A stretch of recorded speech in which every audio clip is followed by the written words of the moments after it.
Welcome into A to Z Sports Prime Time on this Thursday night.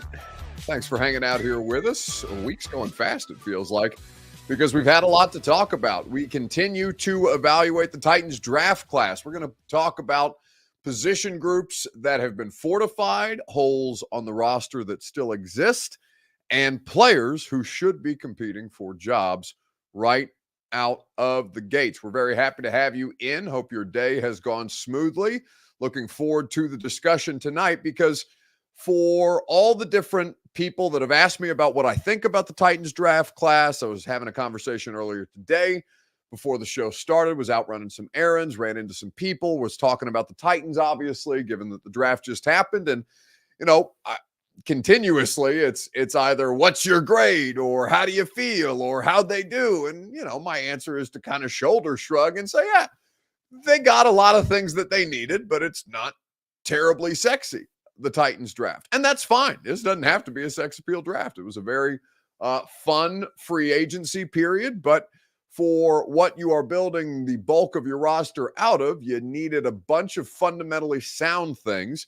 And there was a little bit of variance with stuff they did. For example, Tavondre Sweat, the Texas defensive tackle, is on the graphic tonight.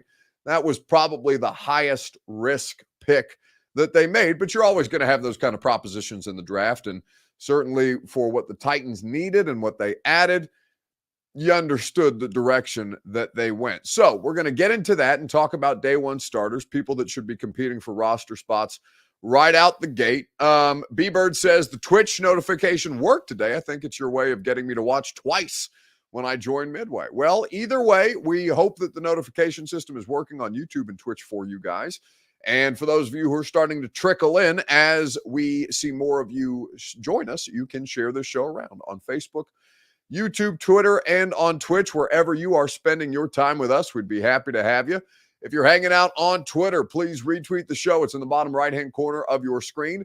If you're on Facebook Live, you can share now to public. That's in the bottom left. And if you're on YouTube or on Twitch, please subscribe to the channel. Throw a like on the video.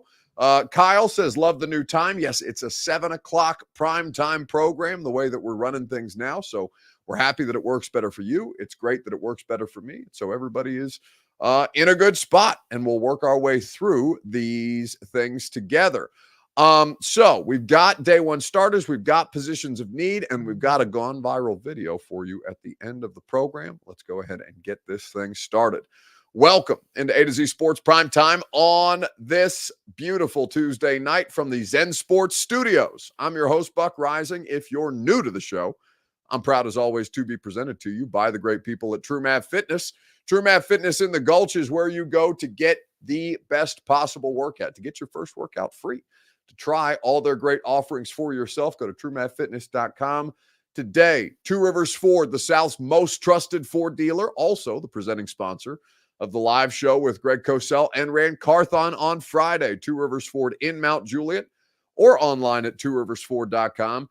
And, of course, Zen Sports, up to $1,000 on your no-danger first wager. All you got to do is plug in the promo code ATOZTN and get in on all the action. Got a new offer for you from Zen Sports that I'll tell you more about later on in the program. So we've got a draft class. We've got 7 picks. We've got 5 on defense and 2 on offense. We've got a very meat and potatoes, for lack of a better term, look to this roster construction, to the way that the Titans went about addressing needs and trying to find the best players available to fill those needs. So in going through the roster today on the radio show, we were talking about position groups that, we felt better about after the draft, places that they still needed to add, and looking at the numbers, there's still some room to work here for the post-draft free agency, even accounting for, and they haven't announced officially their UDFA class. They still continue to accumulate players, and I'm sure we'll get a release either Wednesday or probably, for sure by the end of the week before they have the rookie minicamp and schedule the rookie minicamp for next weekend. We will have a full list of those guys, but even as they continue to add, they're still under the 90 spots that they'll need, and that's because obviously there are offensive linemen in free agency that you can continue to add. You have safety needs, of course, Off-ball linebacker is still a question mark, and their edge group is pretty thin. So as we look at the way that the Titans went about this and try and dive deeper into the players that they added, how many starting jobs are actually up for grabs on the Titans roster right now? With these rookie picks, we talked to Rand Carthon on Saturday, and he gave us the answer about they expect multiple guys to come in and compete right away. So how many jobs are being competed for right out the gate when this team opens the voluntary work later this spring? Let me know in the comment section on Facebook, YouTube, Twitter, and on Twitch. We'd be happy to have your participation. It's your Two Rivers Ford Take. As always, it's presented by the South's most trusted Ford dealer. That's Two Rivers Ford, where you go for quality American-made Ford vehicles and all their new non-specialty Fords sold below MSRP. You can't get better value and better customer service the way that Two Rivers Ford has been doing it for over 40 years in Middle Tennessee. Two Rivers Ford in Mount Juliet, just 7 miles east of Nashville International Airport, the South's most trusted Ford dealer at tworiversford.com. How many roster spots are up for grabs? How many positions are up for grabs? Now, starter is something that I think we get caught up in a little bit because, for example, who's the starting running back for the Tennessee Titans? Well, I honestly think that's going to depend on the week. Now, maybe Tony Pollard shows himself to be a more consistently reliable option. Tajay Spears, we haven't seen a full sample size of yet. So I don't know how much I can rely on Tajay to be a down-in, down-out player if they need him to be. We have a pretty good feeling. He certainly has the traits to be a three-down running back, but we haven't seen him do it yet. He had Derrick Henry in front of him in his rookie season, and he was productive as a rookie. Definitely one of the better playmakers on the football team, but we don't know definitively whether Tajay Spears or Tony Pollard is going to be the quote-unquote lead back.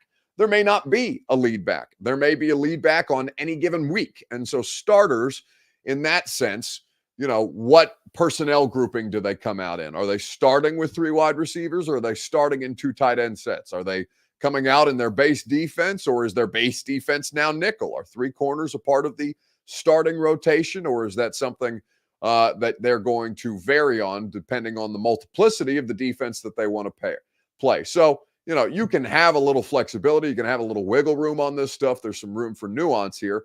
But in principle, how many starting jobs are up for grabs right now? As I see it, and now that we've gone through the draft, I would say that there are 2 on the offensive line, right guard and right tackle. Right now, J.C. Latham is the left tackle, so that job is not technically up for grabs, though, it would take a disaster for him not to earn it, and he's not going to be outright given it, but he's going to be the starting right tackle to get him as many reps as humanly possible. But right guard, they don't have anybody officially penciled in. Right tackle, they don't have anybody officially penciled in. So those 2 positions in particular, I would look at first and foremost. Starting tight end, is that just automatically Chig's job? This is a new coaching staff. It's fair to assume that Chig should be the starting tight end here, but he has not really established himself yet. And I think a new training camp with a new coaching staff is going to be interesting to watch. Ken Caniff says Brunskill isn't a lock. No, I don't want him to be. You shouldn't want him to be. You should want as much. You have a ton of players that can play guard on this roster. You should want as much competition as humanly possible, because Daniel, I think he's a great option as a reserve. He's a great option as a reserve. He can play multiple positions. That matters. He's competent. He's intelligent. He knows the system, and he's had 2 years to work with this particular group of players. But I would like to see him pushed out of the starting lineup in an ideal circumstance, because he's a below average starter, and he's probably not a starting caliber player. He's best as a depth guy in an ideal world. So he may be the starting guard at the start of the year, but I don't want to, I don't think that should be a lock by any stretch of the imagination, nor him nor MPF. So 2 offensive line jobs open for business. I'm going to pencil in, Dennis Oliver says he was our best offensive lineman last year. Offensive lineman last year, says Dennis Oliver. Yeah, but your offensive line was shit. So if he's the best offensive lineman, on a shitty offensive line. Does that mean that he should just automatically keep his job? No, you should want to replace as many of those dudes as humanly possible from last year. You've already got 2 out of the 5 down in Latham and in Cushenberry. Peter Skoronski, you're hoping for a better year from. But Daniel Brunskill being the best offensive lineman last year doesn't mean anything to me on the league's worst offensive line. That's a pretty shitty equivocation. And I think Brunskill would probably tell you that in an honest moment. I really enjoy talking to him. He's an interesting guy, and he's very transparent. So, I think that there's a lot of stuff to like, and he's gonna be reliable. He's gonna be trustworthy, right? The problem is he's just not very talented. He's not very good. So for all of the good attributes that he have, it kind of reminds me, and I don't say this to shit on Will Compton or anything like that, but Compton, to his credit, made a career in the league, not being a great athlete, and he's still an NFL player, so you don't want to take anything away from him. To have nearly a decade in the league is an incredible success story, but will continue to get jobs because of special teams and because he knows what to do if you put him in there. He's going to know the plays. He's going to know the calls. He's going to know the situation. He's seen a lot of different situations, and coaches like that from veteran stopgap type of guys. But Will Compton was on the roster, and what did that keep them from doing? Nothing. They drafted Rashaan Evans in the first round that year. Now, Rashaan didn't work out, obviously, so that was less than ideal. But Will is not. Will and Brunskill, I think, are kind of in a similar vein when you look at them, which is, if you need to put them in there, they can give you something, and it's not going to be the worst situation in the world. Jacob Ray says, and Buck will never be invited on the bus again. No, listen, Will knows that I have a lot of respect for him, and I don't necessarily think they have a need to have me on the bus. I think they're getting a lot better guests than me on a regular basis on the bus. But if there's no bad blood between the three of us, even though I talk a lot of shit to the both of them. So I think that when you look at the offensive line, 2 jobs open for sure. Tight end, we'll pencil in Chig. I think you should pencil in Chig. If you can't pencil in Chig, then something's gone seriously, seriously wrong. So we'll leave Chig alone in that spot. Spears and Pollard, I don't think that you need to necessarily assign a starter. So we'll say that those starting jobs are not up for grabs. Wide receivers, you wouldn't think that the starting jobs are up for grabs on the outside because you've got Ridley and Hopkins. But then what about the slot? That job is up for grabs. So that's 3 jobs on the offense in 2 offensive line and the slot receiver. And then to look on defense, you need to establish yourself with another starting defensive tackle alongside Jeff. You hope that's Tavondre Sweat, but that job's up for grabs. I would like to see somebody push Arden Key. I don't think that's going to be this year. But I think it's fair to expect some level of competition, and they still have post-draft free agency to address the edge rushing need. So I'll say that there's a need there.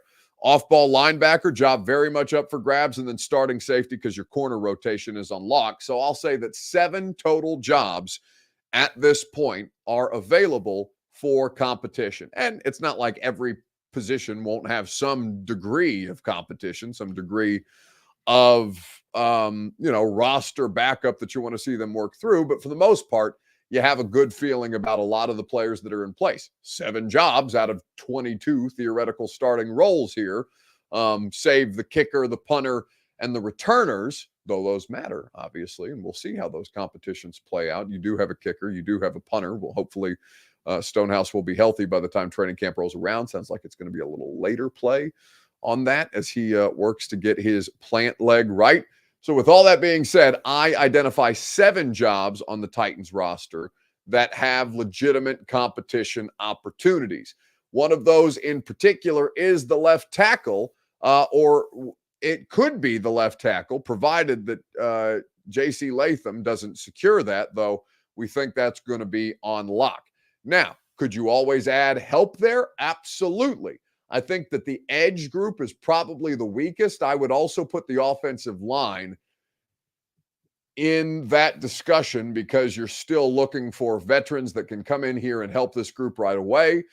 Hopefully, J.C. Latham locks down the left tackle side, but you don't know that definitively just yet. And you've got guys like Andrews Pete floating around out there that can play multiple positions. This was Chris Sims talking about one of the latest free agent signings that you saw in the immediate post-draft. Are they going to have the biggest freaking team in the history of football, or are they going to have the biggest freaking team in the history of football? I mean, it's incredible. And this is another brilliant move.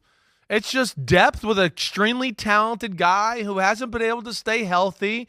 And you bring him there with Mulata and Lane Johnson. And hey, maybe he fixes a few of his issues, what he's doing playing wise. But either way, right, if one of our guys go down, it's not like oh, no, we don't have a talented big guy there.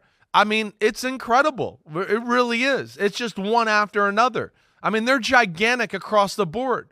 Jurgens taking over at center is 305, right? You got Landon Dickerson, who's 332. Okay, you got, by all due accounts, Steen from their draft pick last year from Alabama will be the other guard. He's over 320.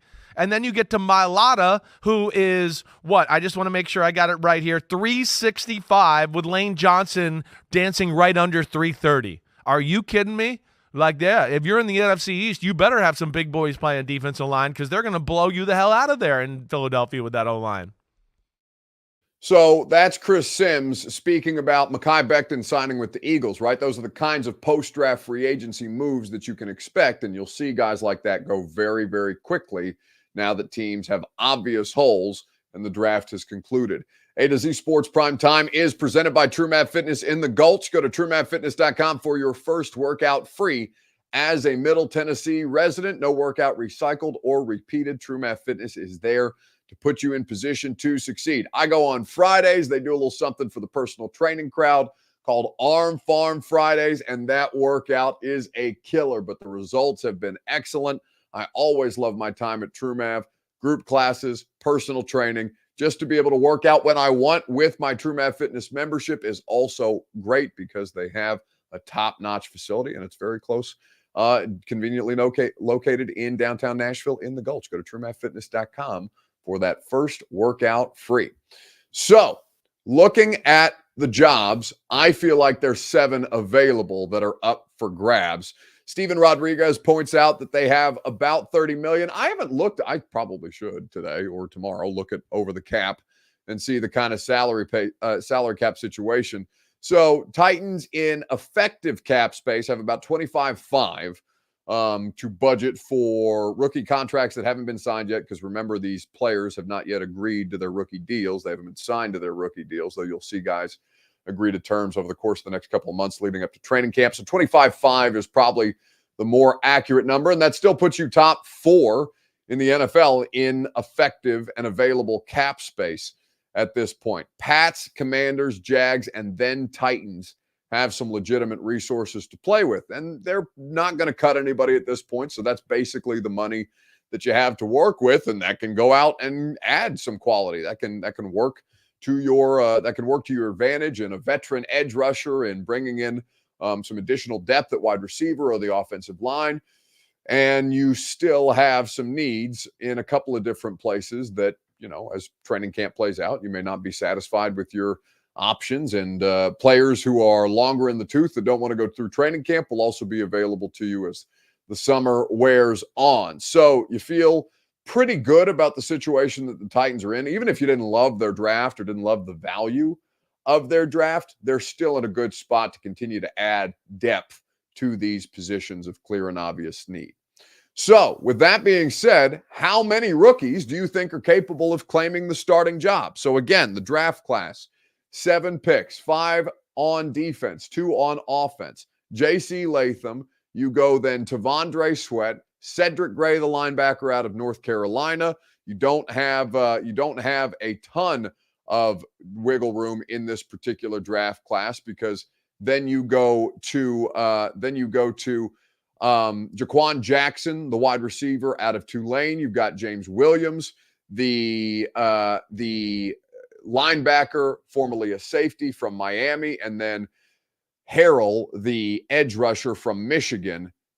Probably not going to be competing for a starting job out the gate, but, this is a player who was very productive in college. And so you have a bunch of guys that have great college production, that have played a lot of football in their careers, and that are coming into a situation where they can compete for a job right away. Out of those 7 picks, first round, second round, a 4th rounder, a 6th rounder, and 2 7th round picks. how many of the rookies do you feel like can compete for jobs right away? Those three, says Roy L. Wright. The first three, JC, Sweat, and Gray. Major Keys agree. Steven Rodriguez says at least three. Sad to say we don't have a guaranteed left tackle after 3 years, 3 drafts, 3 injured quarterbacks. Listen, it is the most fair criticism of their draft is that you don't definitively know who the starting left tackle is just yet, even though you know who they're going to start at left tackle. That's not a guarantee. Matt Fortner says at least 4 of the rookies will start games in 2024. Maybe 4 for Angelica James on Facebook Live. Well, Cedric Gray is one of those that's going to have an opportunity, right? They have pretty thin numbers, a lot of inexperience at off-ball linebacker, lack of starting experience at off-ball linebacker. And we talked about that with Michael Felder, who played safety at North Carolina, who knows Cedric Gray and his skill set very well and does draft and tape evaluation for Bleacher Report and for Stadium Network. With Cedric Gray, they need a linebacker here, a running mate for Kenneth Murray. I don't know how much you remember of him at Oklahoma. Yeah. He's not been the best former first rounder. He's now here on a bit of a prove-it deal after his rookie contract expired in Los Angeles. More a downhill kind of, if you can get him to think less and feel more, he'll excel, or at least that was what Brandon Staley seemed to find with him, and that's what they're hoping to accomplish here under Denard Wilson. Cedric Gray, can he run the defense as a rookie, as a 3-year starter in North Carolina? Yeah, I think so. I think that here's the big thing, and obviously you mentioned Kenneth Murray. These are 2 linebackers. They don't like getting touched. They do not like for people to put their hands on them. Yeah. But that's the whole goal of Sweat, right? Drafting Sweat is the goal for him is to occupy 2, maybe even 3 guys. And then what do these guys do? They get to run around with nobody putting their hands on them. So you have Kenneth Murray, you throw in Cedric Gray, and you run. They can run. They'll make tackles. These guys aren't afraid of contact. That's what I hope folks understand this when they listen to this. I hope folks realize I'm not saying they're contact averse. What I'm saying is they don't like a guard or a tackle. Like a 325-pound man, I don't know if you've ever had this, but a 325 man getting on you is not fun. No, I can't say in my life. Zach Martin sat on me one time in a semi-state championship game in high school, but that was about the extent of my experience. So the goal is, I don't want to get touched. How do you not get touched? We bring in T'Vondre Sweat. Cool. We have Jeffrey Simmons. Awesome. So now I can run. These are runners. And it reminds me a little bit of like what? Alec Ogletree? Like they're runners. These are runners. They're not guys that are going to, like they're not Patrick Willis or Luke Kuechly or whatever it is. Like they're not that. They don't want to run through something. They want to run to something. And I guess, So that's Mike Felder, who was great today on the radio show. You can go check out that full interview on the 104.5 The Zone YouTube channel. You can also subscribe to the podcast. That's him talking about Cedric Gray. A to Z Sports Prime Time is presented by the great people at Zen Sports. Download the app, plug in the promo code ATOZTN, and get in on all the action. Zen Sports has another great offer for you. Zen Sports stays giving you guys excellent offers because betting just gets better at Zen Sports. And what they have sent me today to tell you guys about is, whoa, that's an ad, an example of the ad for Zen Sports. What they have sent me today is the promo code ATOZTN to get you continual offers on those no danger first wagers. They also have the VIP program at Zen Sports. If your Zen Sports play qualifies, they will give you all kinds of comps, odds boosts, promotional items that you can get involved on. You can also earn points to get benefits on concerts, on live events, all kinds of great things for you in the Zen Sports app with the promo code ATOZTN. Get involved on the action. So as we look at the players that are capable, I think, of competing for starting jobs right out the gate, I'm going to say 4.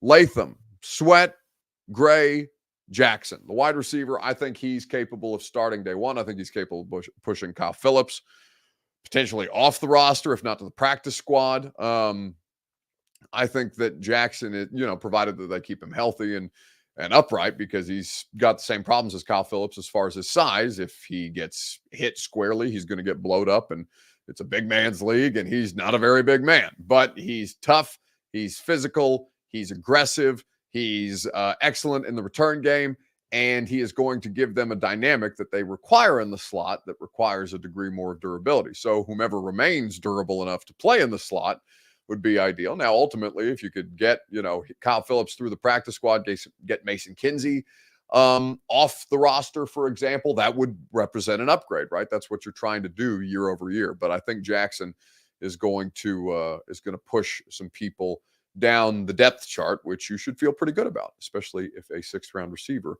is capable of doing so. Quickly, while we're talking about draft picks, the live show is on Friday. It's coming up with Rand Carthon, with Greg Cosell, and we're really, really excited about it. And something else that I'm excited to get you guys involved in is we have gotten Rand and Cosell to agree to participate in a Q&A with the audience that's in attendance. So I'm not going to be the only one asking the general manager and the executive producer and chief analyst for NFL Films questions about the Titans picks. You guys are going to get to too. Now, here's the catch, okay? Everybody's going to get the opportunity to ask questions. For those of you who are going to be in the house, it's going to be cool. But here's the catch. This is a fundraising event for Leukemia and Lymphoma Society, all right?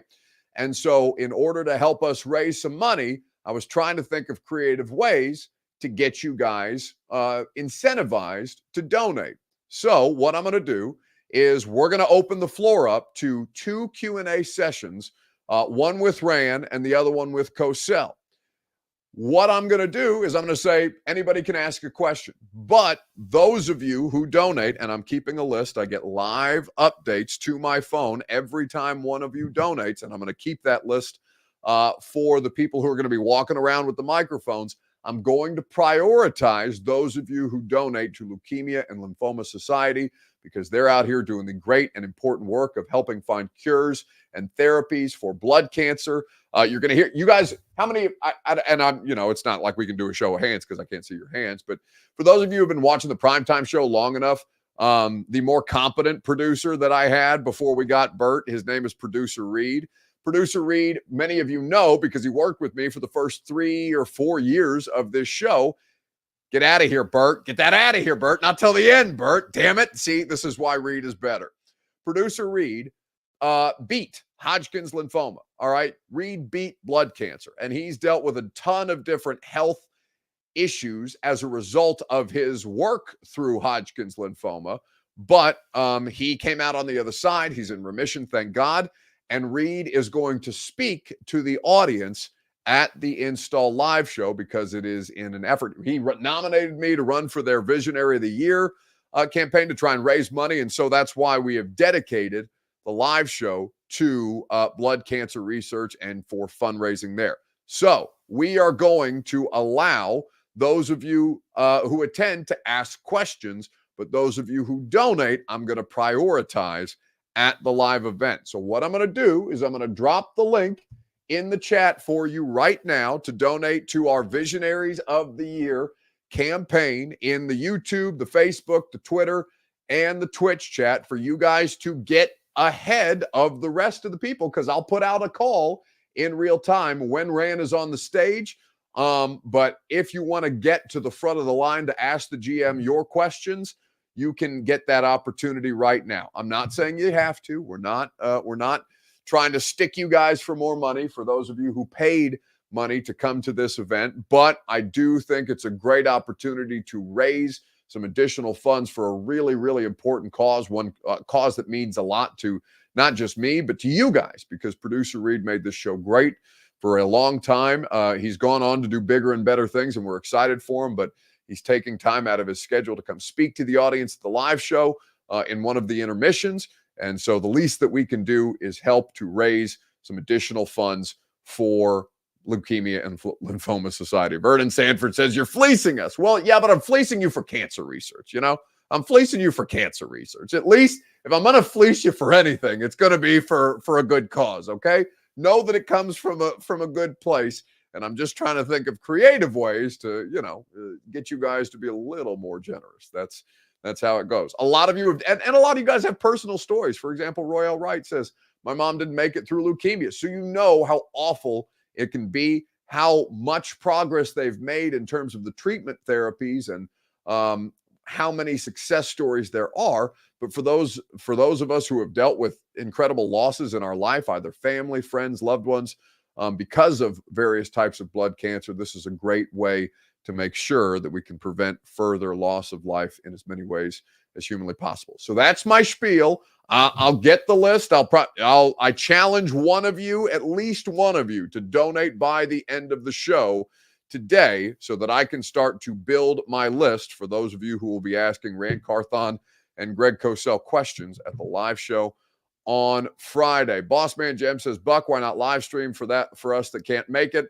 and just charge us the same price as the ticket? Because I want to have something good for the in-person crowd. That's there's got to be. It's like, why do I do a radio show? Why do I do a streaming show? Why do I do 2 podcasts when I've got 4 shows that I host? I want all of them to be different. I want all of them to be unique. I want all of them to have little carrots for those of you guys that listen. And for the install crowd, the install is one of the most popular podcasts on the Westwood One network. That's nationwide. So, I'm going to do a little extra for that particular crowd, because that podcast has really, really been supported. Not that the primetime show isn't great too, and the radio show audience hasn't been solid, but radio show audience been better than solid. Radio show audience been kick-ass.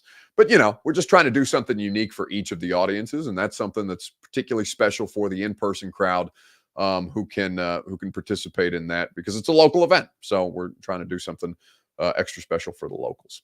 It's not like, maybe one day Greg and I will take the show on the road, but this year we're keeping it local. Anyway, Buck doesn't understand super chat, says Trilogy Taylor. Yeah, I don't know shit about super chats. I don't know what any of that means. So perhaps there's hopefully I'm not missing out on opportunities. Perhaps somebody will educate me about super chats at a later date.